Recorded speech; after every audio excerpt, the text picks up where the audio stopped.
Welcome, everyone. Good evening.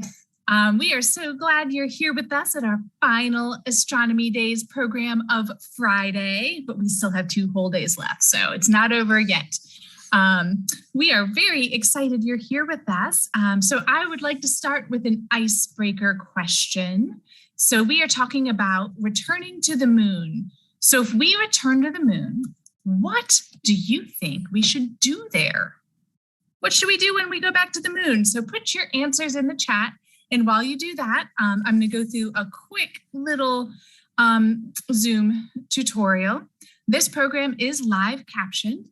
If you'd like to use the captions, down at the bottom of your screen, you see where it says closed caption. Click that, click show subtitle, and then your captions will look like this. We also want you to have the best view of the presentation. So at the upper right, click view options and choose side-by-side mode. That makes the video be next to the presentation, not obscuring the view. You can also change the size of the video or the presentation by moving this bar back and forth. Lastly, we want to hear from you. Please put your questions, your comments in the chat. This is going to be a really fun program, so definitely let us know what you're thinking. But please do stay on topic and be kind and respectful to everyone else in the program. So before I introduce our speaker, I want to let everybody know we have a really, really cool some extra guests here for this program. So the poets are with us tonight. So at the end, they're going to close out our program by reading out some original poems that they wrote during the program. So so please hang on and hear the poems at the end. So with that, I'm going to introduce our speaker tonight. So Matt Funke is a NASA JPL Solar System Ambassador, and he is going to tell us all about returning to the moon. So welcome, Matt. Take it away. Oh, hey, thank you very much. Yeah, as Carrie mentioned, I'm a Solar System Ambassador. That's Jet Propulsion Labs volunteer educator research outreach program, I should say. Basically, they train us remotely to learn what the space program is up to and what kind of things we're doing, because we're still doing all kinds of cool things in space. And they give us information so that hopefully we know what we're talking about, and then send us out to museums and schools and libraries and all kinds of places to tell people about what we're doing in space, and find out what people are thinking and what kind of questions they have, and so forth. So today's topic, as Carrie mentioned, is the return to the moon. NASA wants to go back to the moon, but why? And why did we go to the moon in the first place? What do we hope to do when we go back? These are questions that I hope to try to address a little bit, and hopefully answer some of the questions that you guys have too. To understand why we went to the moon in the first place, I kind of have to give you a little bit of a history lesson, because it was a bit of a different world in the late 1950s. After World War II, 2 major superpowers emerged on the world stage, the United States and the Soviet Union. World War II saw a lot of improvement in rocket technology. The Germans had figured out rocket guidance, at least according to the way we do it today, how a rocket can figure out where it is based on accelerations and changes in position and rotation and so on, figure out where it is and what it's doing. When World War II ended, both the United States and the Soviet Union kind of inherited some German experts, and what we did for a long time was sort of kept in secret, and nobody really knew what the other side was up to. All of a sudden, in 1957, the Soviet Union launched Sputnik. It was the first country to get something into space, and it caught the world kind of by surprise. They made hints, because it was a huge year of geological cooperation, that they were going to put up an artificial satellite. And a lot of countries had that as their goal, but no one actually expected them to follow through with it or to actually do it. Hey, Matt, yes, your presentation isn't shared. It isn't? No. Oh, okay, hold on. Sorry. Let me see if I can back up a little bit here. Okay, sorry. Where are you? Okay. Why am I not sharing?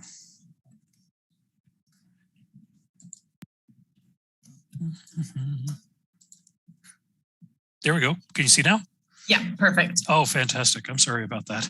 That's okay. Sorry, I didn't realize it sooner. Oh, that's quite all right.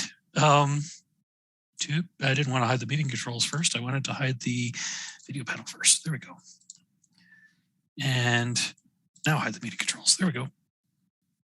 Okay, so let's see. We went through the Cold War here in the Soviet Union. We started with Sputnik. There we go. That's kind of an artist's depiction of Sputnik. Obviously, there wasn't anybody alongside it to take a picture while it was in orbit.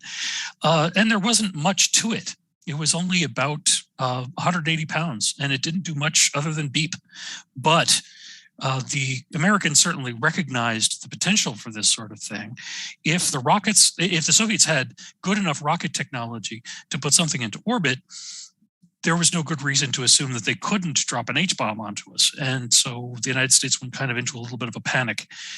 It looked like our rocket technology was not keeping up. So we accelerated the rocket program and tried to get it further ahead, or at least try to catch up. We distilled the number of test pilots to 7 that were considered the best, the Mercury 7, and dressed them up in shiny spacesuits and had them present for photo opportunities and so on, to reassure the American public that, yeah, we're going to catch up to those Russians and we're going to be able to do what they do. We're going to put a person in space, right? Unfortunately, we had to practice quite a bit to get our rockets up to snuff. We seemed to have failure after failure after failure. One of the famous ones was called the 4-inch flight. And they brought all the Mercury astronauts out to see, okay, look, this is going to be carrying you up into space one of these days, you know. They had a Mercury capsule parked on top of this Redstone rocket. The Redstone was usually used to carry explosive warheads. And when they turned the thing on, you know, the rockets thundering and whatever else, it flew up about 4 inches, stopped, everything shut down and fell back down. You know, while the rocket scientists are sitting there trying to figure out what happened and trying to figure out what we do now, because we have this fully fueled rocket just sitting there on the pad, all of a sudden the escape system on the top of the Mercury capsule flew off, and then the parachutes came out. And that was another problem, because if the wind captured those parachutes and knocked over the rocket, we could have explosive fuel everywhere. So what do we do? The rocket scientists are different ideas. Some people suggested maybe we should take a rifle and shoot a hole in the side of the thing. Nothing was really winning out until somebody remembered, wait a minute, these things are created to vent after a while if the pressure builds up. As the super cold fuel heats up, it should boil, and it should build up pressure in the tanks. The vents will open up, and that'll just let the fuels naturally boil off. And that's what happened. It took 24 hours, a very tense 24 hours, but that's what happened. And that was not very reassuring, obviously, to the astronauts who happened to see that happen. They found out later that it was all because of a software glitch. The clamps that were holding the rocket down, that were designed to break off as the rocket launched, were accidentally designed to be too strong. So the rocket flew, realized it wasn't getting anywhere, and shut down, figuring that there must be something wrong. The capsule was running on its own separate software, and it recognized that the rocket wasn't pushing it anymore. So it started to go through the steps of its software to figure out what to do, you know, so the escape tower blows away, and then eventually when the capsule was supposed to descend back into the atmosphere, the parachutes would pop out. So in a sense, things worked properly, but the rocket never flew. You know? It was little mistakes like that we had to try to figure out how to correct and how to plan around and so on. This was a fiercely difficult undertaking. Meanwhile, the Soviet Union was up to its own things too. And while we were still trying to figure out how to get a rocket that could carry people to work, the Russians launched Yuri Gagarin into space in April 1961. That put us even further behind. That was even more demoralizing. So JFK went to his advisors and asked them, okay, what kind of goal can I present to the American people where we have enough time to catch up to the Russians and it's unambiguous? You know, everybody, there's no argument, you know, whether, you know, something was really a space station or not, or whether something was really in orbit or not. Something unambiguous where we can say we accomplished it and we did what we set out to do. His advisors were unanimous. They said the moon. So Kennedy started to make speeches at Rice University and in front of Congress. We're going to go to the moon, and we're going to do it by the end of the decade. I have to understand how bizarre it was to promise this to the American people, right? Only when Kennedy made these speeches, only 2 people had ever been into space ever. One Russian and one American. And the way I used to do it when my wife was an elementary school teacher, the way I used to present it to them was that if you had a 12-inch globe, basically on that scale, the Russian had completed one orbit of the Earth. The American had gotten about 1/8 of an inch off the surface and a few inches downrange. That's it. Not a complete orbit, but far enough to go into space. On that scale of a 12-inch globe, the moon is about the size of a tennis ball. And I'd ask the kids, okay, so with this little model of the moon, how far away should I place these things so the distance between the Earth and the moon is on the same scale as the Earth and the moon themselves? And I'd start real close and start to back away. Usually around 6 inches, a fair number of them were telling me to stop. By the time I was a foot away, all of them were screaming at me to stop. But on that scale of a 12-inch globe, the Earth and the moon are separated by 30 feet clear across the classroom of empty space. And Kennedy was promising that we would be able to put people inside a little tin can and keep them alive in the middle of all that nothing and back before the decade was out. The amazing thing, honestly, the incredible thing, and it's still kind of amazing to me, is that we did it.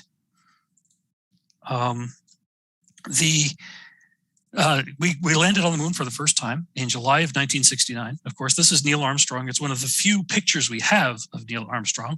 Most of the pictures from that mission were taken of his crewmate, Buzz Aldrin, because Neil Armstrong held the camera most of the time. But they managed to land on the moon, get congratulated by the president on the phone, of course, and take back off and return safely to the Earth. As Apollo wore on, the missions got longer and longer. And by the time we got to 1972 and the last mission, Apollo 17, those astronauts spent 3 days on the surface of the moon. Once Congress canceled Project Apollo, NASA threw out different ideas about what they wanted to do next. They wanted to have a space shuttle, and they wanted to have a permanent space station that would be used to construct spacecraft to go back to the moon and reach onward toward Mars. Congress looked at that and said, no, whoa, that's way too much. You guys got to make nice with the Department of Defense, figure out what they want, make your projects with them, or you get nothing. Okay. So basically with the budget that NASA was handed, they realized that all they really had the money to do was to build the shuttle. And that kept us in low Earth orbit for 30 years. 40 years, I guess, by the end of it. As it turns out, the discoveries made on the moon would kind of, the discoveries we made on the moon changed our ideas about the moon in the first place. One of the things that we found during the last mission is this so-called orange dust. Obviously, you don't expect colors like orange on the moon, but what this turns out to be is volcanic glass. And the volcanic glass has an element in it that's very rare here on Earth, but is much more abundant on the moon because it's subject to the naked radiation from the sun, called helium-3. And it turns out that helium-3 is can be used as fuel for fusion that is much less radioactive than the current nuclear power that we use now, which is fission. It does still have radio byproducts, but they're dangerous on the order of decades, whereas the nuclear waste we create now is dangerous for literally millions of years. It seems much more appealing to be able to make that make fuel like that on the moon. Since then, again, we have kind of changed our ideas about the moon. It used to be thought that the moon was completely dry, for example. And this mission that I have here, let me think. I think this is it's Chandrayaan-1, which was launched by the Indian Space Agency.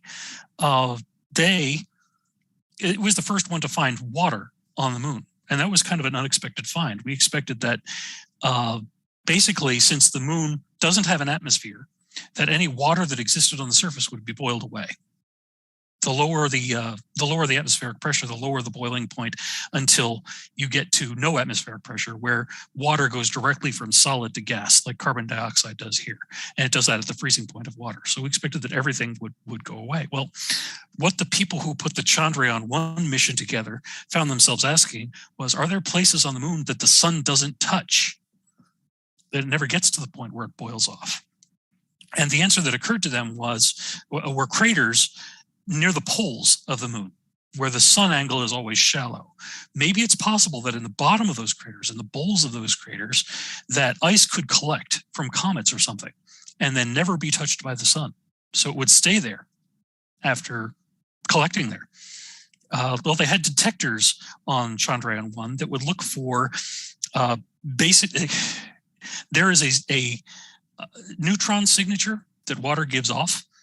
They found that signature in craters. This is obviously a colored in depiction of that sort of thing, in the bottom of craters near the south pole of the moon. I have figures here. Just give me a second to call them up.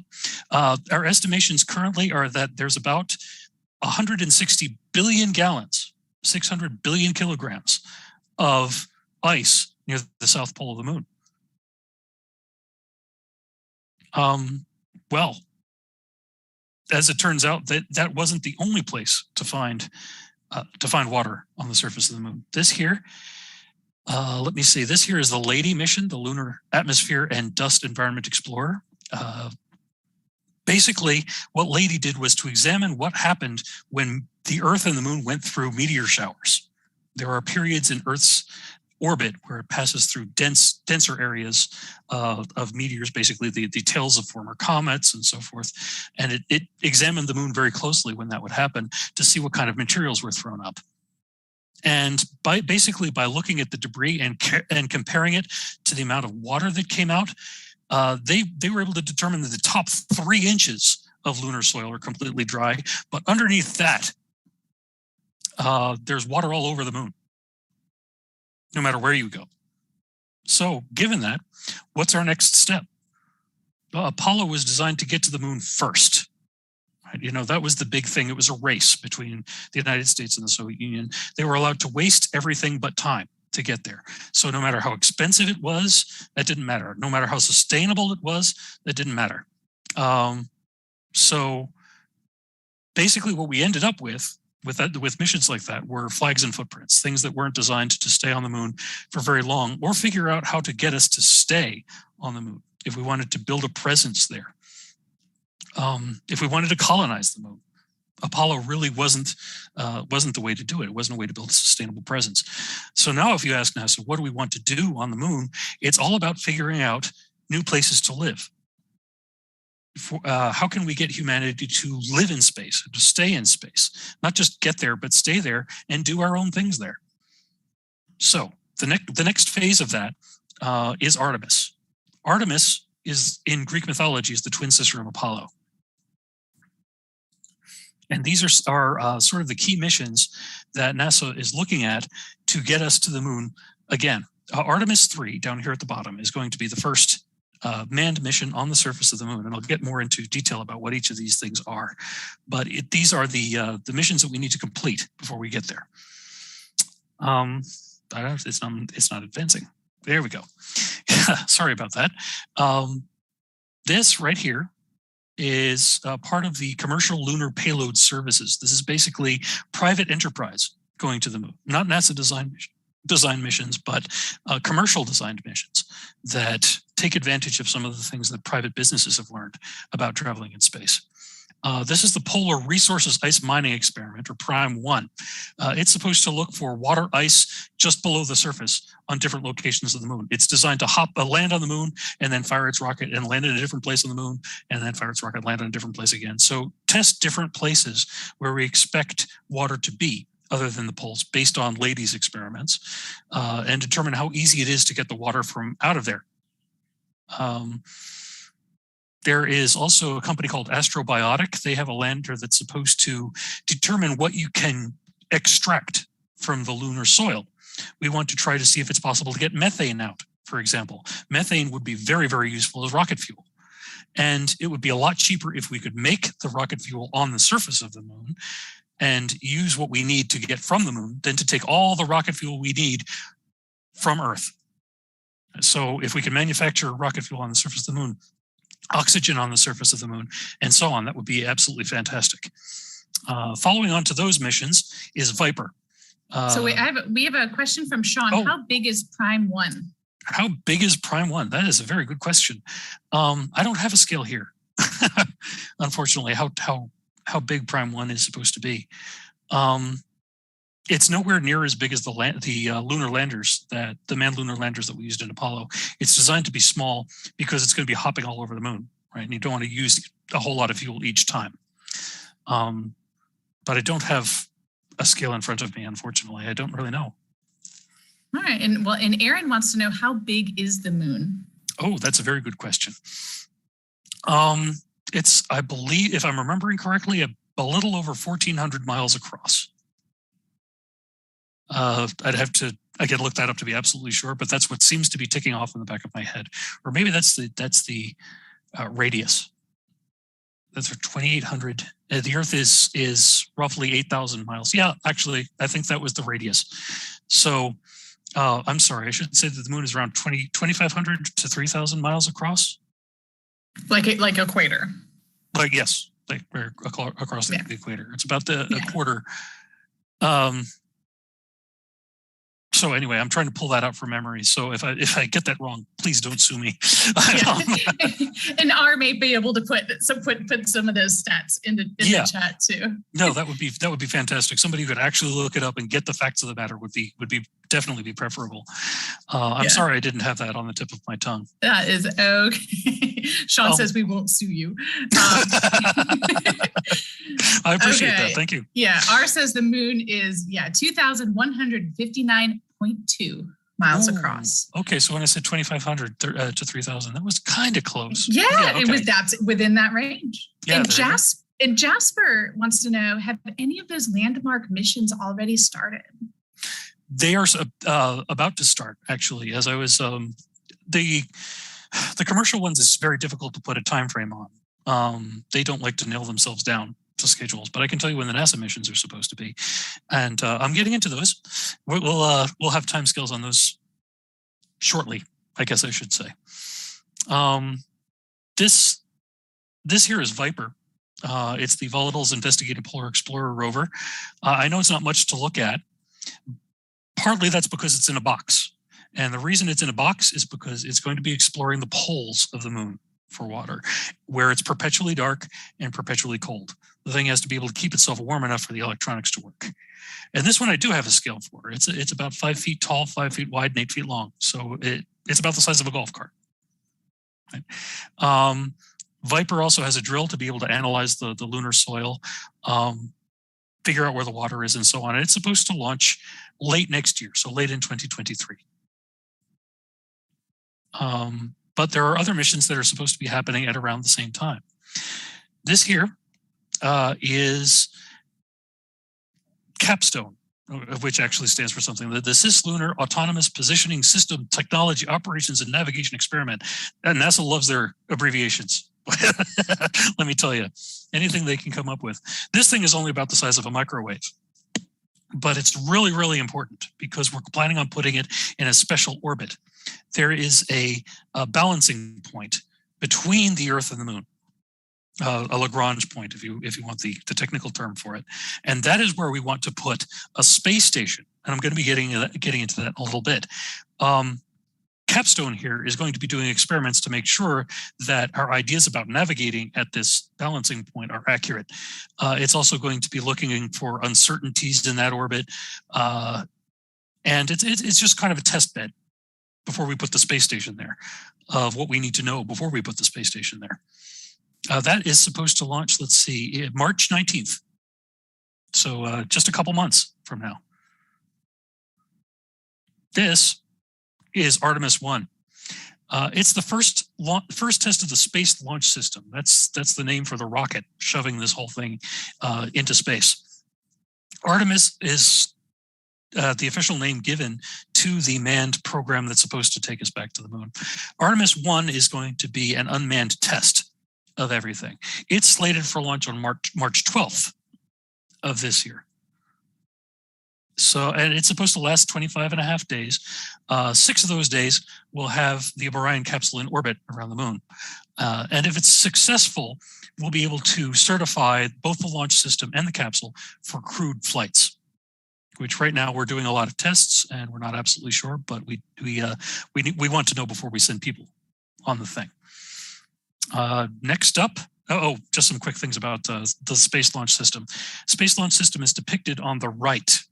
On the left is the Saturn V, which took us to the moon in the 1960s and 70s. This is the Space Launch System in its manned configuration, and you can see it's almost as tall. It puts out more thrust than the Saturn V did. In its cargo carrying configuration, it's actually taller than the Saturn V. It uses space, you can see kind of hints that it uses space shuttle technology. It uses solid rocket boosters on the side, like the space shuttle did. It has space shuttle main engines in the bottom of the main stage there in the center.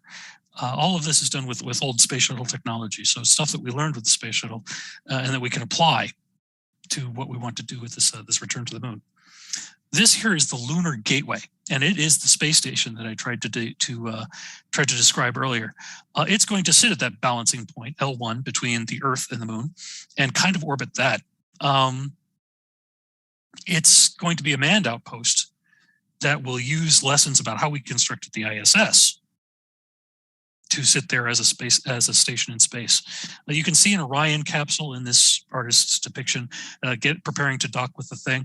Also docked to the thing will be the lander. The lander is going to only shuttle between this space station and the surface of the moon. Okay, so Orion missions, or Artemis missions, Artemis is the name for the entire mission, that Orion is the name for the capsule, will carry 4 astronauts, 2 of which will end up in the lander. Okay, basically, it's going to be in this long looping orbit around the moon that goes from 1,600 kilometers up to a little over 68,000 kilometers out. And it completes an orbit every week or so. And the advantage of having a long looping orbit like this is that it's easy to change orbits. And we'll want to change the orbit depending on where we want the lander to put down. Apollo was limited since it was launched from the surface of the Earth and it had certain fuel budgets associated with that in where it could land on the moon. The furthest we ever got from the moon was about 26 degrees of latitude. So 2/3 of the moon could not be explored by Apollo. This will allow us to basically land wherever we want on the moon. And that's kind of important because we want to eventually establish a permanent base near the South Pole of the moon where we know that there's water. Right. Another depiction of the Lunar Gateway. We want to start launching pieces of this in November of 2024. Basically, that's when the first piece goes up, called the first 2 pieces go up, the power and propulsion element that allows us to change orbits, and the habitation and logistics output segment, which is basically where the people hang out. It's the living space on board the Lunar Gateway. And this is just those 2 segments, this particular view of the Lunar Gateway. Next on the docket after that is Artemis 2. Artemis 2 is slated to be the first manned Artemis mission. And it's going to go into orbit around the moon and last 10 days. It won't actually sit down. It's just planned to orbit like Apollo 8 did. It just go out to the moon, orbit it a few times and come back. It's supposed to be launched in May 2024. And finally, after all of that is done, Artemis 3 is supposed to return us to the moon for the first time since December of 1972. Artemis 3 is supposed to send 4 astronauts, like I said, to the Lunar Gateway, to the space station, and land 2 people, which NASA is currently planning for 1 man, 1 woman to be the crew there, though it hasn't announced names. And they will go down to the lunar surface for a week. A rover is going to be sent to the landing site ahead of time, and they should be able to use that to make short trips somewhere between 5 and 15 kilometers away at a time from the lander and get into shadowed regions on the moon, basically explore the solar polar regions better. All of this, we hope, depending on what we find with these different missions and so forth, will be precursors to putting a permanent station on the moon. And exactly when that's going to happen depends on who you ask still. There's still a lot of stuff we don't know and a lot of stuff we have to plan. But we want it to be soon, because if you ask people like me, the whole point of going to space is to learn how to live there. I know a lot of people want to be able to find something in space that we can grab and return and bring back to Earth that make it worth the time and energy and money that we spent on it. But I think if you look at the history of expansion of when people have learned to live in new places, and you look at how Europe treated the New World when Europe figured out that there were these whole new continents on this side of the world. Spain and Portugal responded to that news by sending over ships to steal as much gold as they could from the native populations and bring it back. And they ended up taking materials that were rare in their countries and making them much more plentiful and crashing their economies. But the response of France and Holland and England and some other European players was to set colonies up over here. And by contrast, those colonies sent back relatively cheap things like furs and tobacco and whatever. But the effects of those Europeans sending people over here can still be seen today. And they were the basis of being able to set up something sustainable. Obviously, if there are such things as native populations in space, we don't want to make the same mistakes in going there that we did when Europe colonized the New World. But I think there are still very important lessons that we can learn about what it means to make a sustainable presence. So let's see. This, as of yesterday, was the checklist that was being made on Artemis 1 before we could figure out how to launch it. And so far, out of all the things, we've got 4 more things to go. And everything seems to be going well. We can't sit forever because it turns out that the solid rocket fuel can't sit in those boosters forever without developing small air gaps. And small air gaps are what you definitely do not want in solid fuel. You can get inside those little air gaps. When it heats up, that air can expand very rapidly and be very destructive. So there's kind of a maximum amount of time we can be doing tests with Artemis 1 while it's still sitting here on the ground. Okay, I got a quick video. Let me see if I have time for it. Yeah, it looks like I do. That should give a little bit more detail on Artemis 1 and what we hope to do when we get there, when the mission launches. In the next 8 minutes, you'll experience a 25-and-a-half-day mission from rollout to recovery. The first integrated flight test of the Orion spacecraft and the Space Launch System rocket launching from the Kennedy Space Center is about to unfold. This is the first of many missions to come that will use the Deep Space Exploration System to prepare our team, our ship, and our astronauts for human operations in deep space. Rollout from the Vehicle Assembly Building signals that launch is near.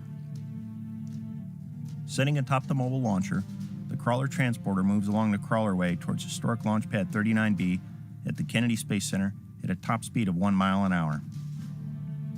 After traveling over 4 miles, the rocket and the spacecraft climb up a ramp and are positioned over a flame trench. Once in position, the mobile launcher is lowered onto support post and the crawler is rolled away to a safe distance. Final checks are performed at the pad, including crew cabin closeout via the access arm sitting over 300 feet above the surface of the launch pad. The launch date is set, and the teams are prepared for the mission that is about to occur. It's sunrise on launch day. Engineers in the Launch Control Center have already powered up the spacecraft and the rocket and loaded the core stage and upper stage with cryogenic fuel. As launch window open approaches, final checks are performed, and when all systems are go, terminal countdown is initiated. The big physics of launch are about to be put on full demonstration. Umbilical plates weighing hundreds of pounds await their cue to retract to clear the path of the rocket at liftoff, some mounted on arms the size of tractor trailers. The mighty core stage engines are prepared for engine start as they are thermally conditioned for an onrush of cryogenic fuel in the heat of ignition. At T-minus 15 seconds, sound suppression is activated, cascading water into the flame trench to dampen the acoustic shock. And as the core stage engines achieve full throttle, shock diamonds appear. At booster ignition, the flame trench is flooded with fire. At first motion, all umbilical arms are retracted and the rocket clears the tower in just seconds. At liftoff, the vehicle produces 8.8 million pounds of thrust and lofts the vehicle weighing nearly 6 million pounds and standing 32 stories tall to orbit.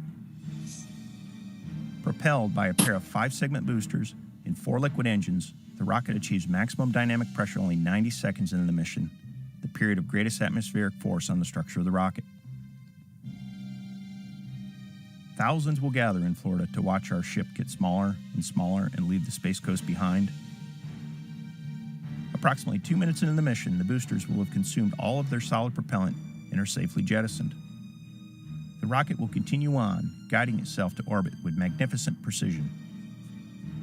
Just 3 minutes into the mission, the service module fairings are jettisoned to lighten the vehicle and expose Orion's solar arrays. Just 40 seconds later, the launch abort system is also jettisoned. It is no longer needed. Orion could safely abort at any time. Once at the desired velocity target, the core stage engines are shut down and the core stage separates.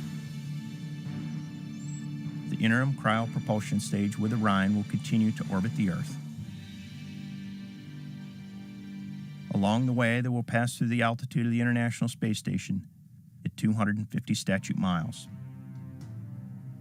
During this first orbit, the solar arrays are deployed so that Orion no longer needs battery power. It can now produce its own power. Following solar array deployment, the arrays are positioned into a load-bearing configuration to prepare for the perigee raise maneuver. The raise maneuver will ensure an Earth orbit and use the thrust provided by the interim cryo-propulsion stage. Once the perigee raise maneuver is complete, Orion systems are checked prior to committing to the translunar injection, or TLI maneuver. The TLI maneuver must be successfully completed to depart Earth orbit. The TLI burn is approximately 20 minutes in duration and increases the spacecraft's velocity over 9,000 feet per second, a speed change faster than a high-powered rifle bullet travels. Following TLI, Orion is committed to a lunar trajectory, just 1.5 hours after launch. Once complete, the spacecraft adapter will remain with the interim cryo-propulsion stage, and they will separate from Orion. As Orion departs low Earth orbit, it will fly through the orbital debris field encircling the Earth, past the global positioning navigation satellites, past the communication satellites in geostationary orbit, and through the Van Allen radiation belts, on into the deep space radiation environment. Orion is now entering an outbound coast phase. The spacecraft is uniquely designed to navigate, communicate, and operate in this deep space environment. The outbound coast to the Moon will take approximately 4 days. As Orion approaches the Moon, the service module will be used to perform a critical lunar gravity assist maneuver, allowing the ship to enter a distant retrograde orbit about the Moon. The Moon will get larger and larger in the window, and at closest approach, Orion will be just 62 miles from the surface of the Moon. As the spacecraft flies around the far side of the Moon, we will lose all communication back on Earth, and for a period of time, Orion will be on its own. Mission Control will await acquisition of signal, and as we lock on, a new generation will see their first Earthrise. The spacecraft is now in the distant retrograde orbit, where its systems will be tested in the deep space environment for over a week. Along the way, our ship will travel farther from Earth than any human-capable spacecraft has ever gone. At the farthest point, Orion will be some 1,000 times farther from Earth than the International Space Station, at over 270,000 miles away. Teams in Mission Control Houston and at Naval Base San Diego will prepare for Orion's return home, and the recovery ship will set sail for the recovery zone in the Pacific Ocean. Orion will exit the distant retrograde orbit with another lunar gravity assist and service module engine firing. Along the way, the trajectory will be adjusted to target the Earth's thin atmosphere at over 250,000 miles away and ensure a precision landing in the Pacific Ocean following a direct entry. During the coast home, Orion will maintain the desired tail-to-sun attitude to optimize spacecraft cooling and maximize power production in the deep space environment. Another 4 days return coast home to Earth.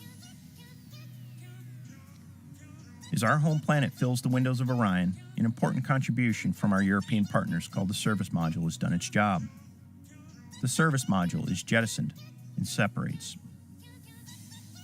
Following separation, the world's largest heat shield will be oriented into the direction of travel to prepare for entry interface at an altitude of 400,000 feet. At entry interface, Orion will hit the Earth's atmosphere traveling at a speed of 24,500 miles an hour and decelerate at up to 9 times the force of gravity. The heat shield will protect the spacecraft from temperatures half as hot as the surface of the Sun, approaching 5,000 degrees Fahrenheit. Orion will continue to decelerate, pass through the sound barrier, and announce its arrival to the waiting recovery team with a sonic boom. Following peak heating, a protective thermal cover that sits over the parachutes will be jettisoned. This begins a series of parachute deployments. The drogue chute deployment series is designed to stabilize and slow the spacecraft, and in a period of less than 20 minutes, Orion will slow from a speed of Mach 32 to 0 at splashdown. The 3 main parachutes will deploy and slowly unfurl and suspend the 22,000-pound capsule and allow it to gently descend to the surface of the ocean. After 25 and a half days, and a total distance traveled exceeding 1.3 million miles, a precision landing within eyesight of the recovery ship. Following splashdown, Orion will remain powered for a period of time as Navy divers approach in small boats from the waiting recovery ship. After a brief inspection for hazards, the divers will hook up tending lines and a tow line. The capsule will be then towed into the well deck of the recovery ship, and once the capsule clears the stern gate, the gate will be closed, the well deck will be drained, and we will bring our ship home. We invite you to follow along at www.nasa.gov/exploration. Okay, so the question remains, what do we plan to do when we get there? Well, the big things, obviously, like I mentioned, would be figuring out how to live on the moon, not just visit. That means growing our own food. That means learning how to make rocket fuel on the moon. It means learning how to make breathable air on the moon. Learning how to recycle things so that we can use them much more efficiently on the surface of the moon.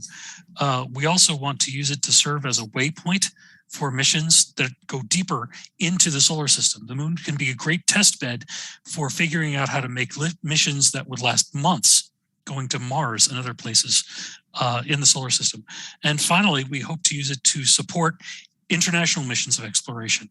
If there are ways that we can help them get further out into the solar system by using our facilities on the moon, obviously we'd be eager to do that. We're all about the exploration. So if you have any questions, please feel free to give me an email. Or if you want to give me a call on my cell phone, of course, I've given that too, but please be gentle with it. I'm eager to hear them, and honestly, this is half the reason I do them. People have great questions when it comes to this sort of thing. So thank you very much, and if you have any further questions, I'd love to hear them. So I have a question. Yes, ma'am. So as it goes past into orbit, so will ISS see it go by? Can they wave?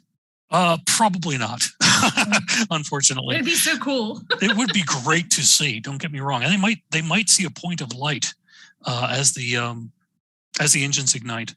But generally, you want these things to be miles apart from each other just for safety reasons. They are traveling at multiple miles per second. So you don't want any mishaps should something go wrong. I imagine, given previous safety concerns and so on, that they're going to want them to be at least several miles apart when that engine ignites and it pushes out past orbit. So, and then as it's going out, it's dropping all those pieces. Are any of those recovered, or do those just go out to be? The solid rocket boosters are recovered, and the command module is recovered, but the core stage is not, and the service module is not. The service module is the sort of trunk thing behind the capsule that makes the entire trip with the command module until re-entry. So those things are not reused, unfortunately. So Stephen has a question. Do plans include underground greenhouses? Ooh, that's a very good question. There are a number of exciting things that we've found that make that a possibility. First of all, getting underground is a wonderful idea because it protects you from the naked radiation of the sun. And that's something you really want to try to avoid if at all possible. You're protected from micrometeorites underground, and it also serves as a way to sort of regulate the temperature the way that Earth's atmosphere does. You have less extreme fluctuation in temperature underground than you do sitting on the surface. So all that makes underground kind of ideal. Now, what might actually help us out there is that we have recently discovered lava tubes on the moon. And what those are basically places where magma has shoved itself through underground, very, very close to the surface, and then drained away. So you're left with a hollow tube under there. And we found them because a meteorite punched through the top of the lava tube and showed us that, hey, there's this hollow place inside. It might be that those areas are ideal places to start setting up underground facilities. We'd have to do more investigation and exploration to find out whether that's the case or not. But wouldn't it be great if there were sort of ready-made places for us to set up underground greenhouses and underground farms and underground habitats and so forth? So cool. Yeah. So Jasper is wondering, will one of the first things we construct there be a launch pad with a robotic mission control? Well, that's a very good question. The Apollo missions were designed so that the lander would separate in two. Right? The bottom part of the lander actually served as sort of a remote launch pad, and the top of it would take off to meet up with the command module in orbit around the moon before everybody went home. The entire lander sort of lands and takes off with current plans, though, because we want to use it over and over and over again to constantly dock with the space station, the Lunar Gateway, and drop back down to the lunar surface and over and over and over again. I expect that they'll probably treat each landing site as its own special thing, depending on where we want to explore and where we finally want to set up. So I don't think they'll be setting up a robotic launch pad right away. So I don't think so. I can see the logistics of why you'd want one. But I think that they're going to be basically treating the lander as its own autonomous unit, if that makes any sense. And they're going to dispense with the idea of a launch pad until we get something more permanently established. Okay. So Jed is wondering, could the moon be a checkpoint when we're going to Mars? I think it'll be a great place to do tests, honestly. And it might be that just as we expect, just as in the Apollo era and in this new era that we're moving into for exploration of the moon, there are tests that are done in orbit of the spacecraft where it's relatively easy to run through some checks before we push out to the moon. I could see a scenario where we get out to the moon and use that as a way station, as sort of a checkpoint where we test things that are going to be going into very, very deep space. Launching away from the moon is a lot easier than launching away from the Earth in terms of fuel consumption. Right? The moon only has about 1/6 of the gravity that Earth does. So when it comes to deeper space missions, I could see parking in lunar orbit as a place to check stuff out. We could also use it as a permanent lunar outpost as a place to run experiments. What is it like to be spending months and months in space? We can answer some of those questions with the ISS, but obviously, if we're talking about making autonomous systems where we don't have to launch everything up from Earth that is needed, testing that in a place that's designed to recycle all of its resources and create all of its resources in place and so forth, the moon would be a very, very useful place to test all of that before we go for broke and push for Mars. Right. So LP is wondering, is there a chance that there's life on the moon? Well, I don't want to say never. Life has a way of surprising us. Right? There's been a lot of research into what are called extremophiles. Those are basically microbes living in places we thought life could never exist here on Earth, in boiling water and very acidic water and very salty water, whatever. It's also the case that when Apollo 12 landed on the moon, it landed close to an unmanned probe that we had sent there earlier called Surveyor 3. And part of the mission of Apollo 12 was to land close to that thing and snip off some parts and bring them back so we could see what happens to things when we leave them on the moon for months or years. And even though that thing had been sitting on the moon for 3 years, we found that there had been microbes from Earth living in the insulation foam of the camera for 3 years on that probe. So because Stephen literally just asked about that. Yeah. He says, is there any chance of going back and checking on it now? Now it's been so much longer. What if it's still there?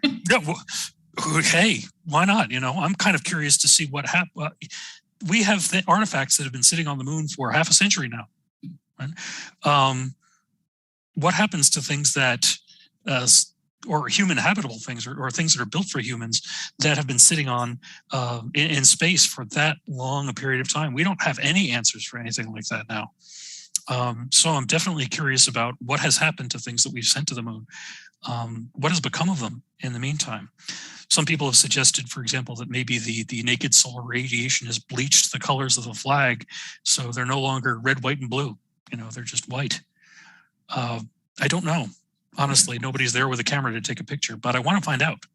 I want to know what happens. I want to know what it's like to live in space and what kind of challenges we have to overcome. So all of that. What's that? It'll be so interesting, to see because we have this experiment, right, of the stuff that has been there for so long, and we can see what has happened to it in that time. So sure. I'll tell you one of the creeping curiosities that I have every once in a while is that there's. You remember I mentioned the Apollo lander was designed to split in two with the base and the top that flies off. The top of Apollo 10, which didn't land on the moon, it was just sort of a dress rehearsal in orbit. The top of the lander of Apollo 10 was sent off free of Earth orbit, right? It's just turn on the engine and go. And it's still out there. I don't think we know exactly where it is, but can we find it? And can we find out what the human cabin of this thing looks like after having been abandoned in space for, oh gosh, what year is it now? 2022. So it's more than half a century. It was the mission was in 1969, early 1969. So anyway, I'm balking at doing the math in my head. Sorry, 57 years. I'm very bad at doing math in my head, so I was feeling your pain as you were trying. Thank you. 57. I appreciate that. 57 years. So you've got this human cabin that's been sitting there abandoned for 57 years. What kind of shape is it in? Yeah. And what would that teach us about building permanent outposts elsewhere in the solar system? I'd really love to find out.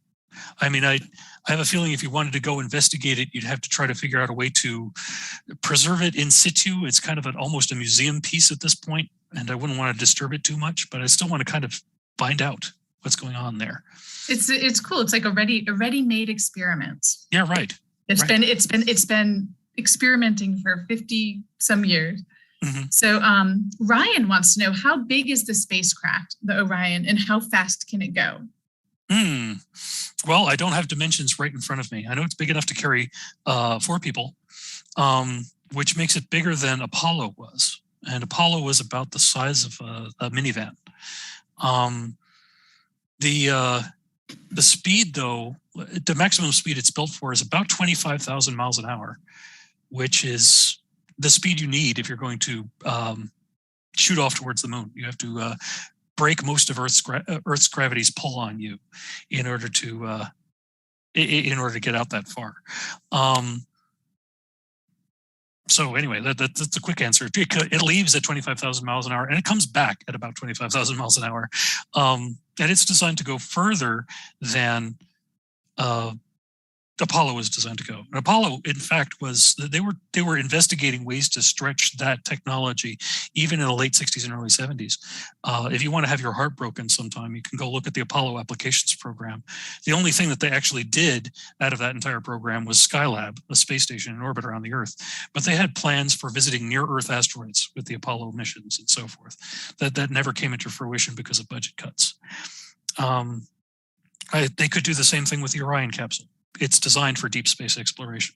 So there are asteroids that require less fuel to get to than the moon. You need more time, but less fuel. So we could conceivably visit some near-Earth asteroids with Orion as well. All right. So I think we have time for, let's do 2 more questions. Stephen wants to know, are there plans for a South Pole station that's always in the sun? South Pole station always in the sun? Well, the South Pole Station would, as I'm thinking about it, I've never seen explicitly always in the sun, but there is a plan for a South Pole Station. Yes, that's where we want the permanent outpost to be. It would probably be advantageous to have it out of the crater that's always dark. You want to be able to find your space station without a flashlight. But it's I don't know exactly where towards the South Pole it's supposed to be. And I imagine the answer to that question probably has a lot to do with what we find when we send the exploration missions there to the South Pole and start investigating where the stuff is that we need and how easy it is to extract and how to transport it around. All right. And last question we have time for, because we still have the poets we want to get to. Sure, Kate, we have to hear the poetry. Yes, absolutely. Kay wants to know, when will the space station that will orbit the moon be launched? The core part of it is supposed to be launched in 2024. That's basically do I have any more? November of 2024. Those are the first two pieces of the lunar space station. The part that takes care of moving the orbits around and the part that's inhabited by humans are going to be launched at that point. And using what we've learned from the ISS, if more parts become necessary, we'll just tack those on like we have with the ISS. That is so exciting and so soon. It's incredibly soon. That's what's amazing to me, is that it feels like you're not hearing anything about this. And yet, in just a few years, it looks like we're going to be going back. And I'm excited about that. I was born too late for Apollo. So seeing people walk around on the moon in real time, not just watching recordings of the mission, sounds incredibly exciting to me. You don't know whether everything's going to turn out all right if it's happening in real time. You have something to cheer for. Let's try something new. Let's try something different, and hope that we're clever enough to make it all okay. That's exciting. It is super exciting. Matt, thank you so much for this fantastic program. It has been such a pleasure. Thank you for having me. Absolutely. And I'm going to hand it over to Bartholomew, who's going to introduce the Living Poets. Thank you, Carrie. Thank you to the museum for having us again, and thank you, Matt, for the presentation. I'm a co-organizer of Living Poetry, and I've got Pamela Taylor and Anna Weaver with me tonight. Let me tell you real briefly about Living Poetry. We're the largest group of poets and poetry lovers in the Triangle. We have monthly workshops. We have a poetry book club. We even do the occasional open mic, and we've been doing almost everything through good old Zoom for the last couple of years now. At some point, maybe we'll be back in person. Who knows? So check us out online, livingpoetry.net, or we organize primarily on meetup.com. So if you search for Living Poetry on Meetup, that's a good way to hook up with us. All right, here's my poem. It's called Luna's Lament. Isn't that just like a man? Visit 6 times in 3 years, then ghost for more than 50. Worse, peeping at me through telescopes at night, buzzing me with drones, using me to get to others. I am so done with Apollo's male gaze. My tears have frozen solid. Let Artemis come into my orbit. I crave the confident touch of a woman caressing my porcelain skin. Thank you, everybody. And now my friend and fellow poet, Pamela Taylor. I think Bart and I got influenced by the same muse. My poem is called Return to the Moon. Earthling, half a century has gone by since you planted your flag in me for all mankind. I have turned your tides, savored your secrets, heralded your howls. What have you done for me? Let my rocks crumble in a desk drawer. You say you have faster rockets now. can push beyond low Earth orbits and land 2 more to stroll along my surface, caress my volcanic glass, and stroke the untouched places. Why should I believe you when you've probed Mars for decades, sent spacecraft to Saturn and beyond? At night, you see me plainly, but in the morning, you don't see anything but the sun. And now I turn it over to Anna Weaver. Hello, hello, hello. Okay, so now for something completely different. My poem is also called Return to the Moon. When we go back to the moon, let's leave behind the flags. Leave behind words like first and second, because this time it's not a race. This time we can leave behind the names of our nations and all their leaders, jettison them like ballast, like boosters, burn them up letter by letter, like so much fuel. Instead of astronauts, we will summon our miners, our farmers and recyclers, dress them in the photogenic suits, arm them with Spielberg soundtracks, and send them with reasons to stay. Words like park, rove, explore. Because this time we aren't just visiting, which means we will need frisbees, blue ones, so you can find them in the orange fields of volcanic glass. We'll need skates to trace figures on the icy pools in the deep sunless craters. We will send golf carts with names that sound like transformers. And to get it all there, we will trust the shoulders of myth, of our greatest hunters, twin sisters to our storied poets. Because even though we may call it a return, we have only an artist's guess at what awaits us, at what might be cheering when we take our next first steps. Thank you. Thank you for having us again to the museum. We love it when we get the opportunity to write science poetry on the fly. Thank you to Matt for giving us some terrific inspiration. And thank you to the moon herself for the tides and all else that she brings us.